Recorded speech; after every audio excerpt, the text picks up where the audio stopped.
আজকে রান্না করলাম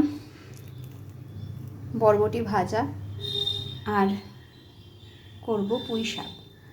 বরবটি এটা আমার একদম খেতে ভালো লাগে না, কিন্তু খেতে হয়।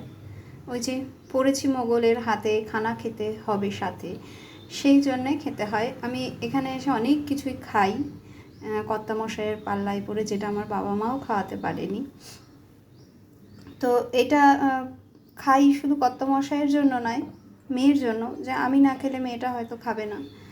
এই যে আরও একটা জিনিস, যেটা পুঁই শাক, আমি কোনোদিনও পুঁই শাক খাইনি।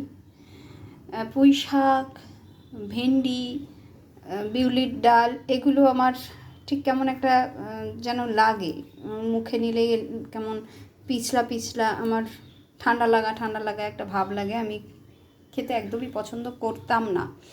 মেয়ে হওয়ার আগ দিয়ে আমি এগুলোকে সব খাওয়া শুরু করেছি, যাতে মেয়ে খায়।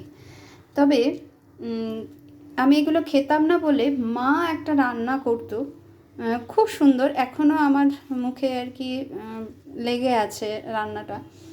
যেহেতু আমি খেতাম না পুঁই শাকটাকে বেশ কুচি কুচি করে কাটতো, কেটে মুগ ডাল দিয়ে একটু ভাজা ভাজা মতন করতো, করে আমাকে দিত। আমি তো দিব্যি খেয়ে নিতাম, বুঝতেও পারতাম না যে এটা পুঁই শাক। খাওয়ার পরে মা জিজ্ঞাসা করতো যে এটা কী খেলি বল। শাক আমি প্রচুর ভালো খাই, যে কোনো শাকই হোক না কেন আমি ভালো খাই। আমি বুঝতে পারতাম না কী শাক, পরে মা বলতো যে এটা পুঁই শাক। তো আজকে আমি সেই পুঁই শাক রান্না করব।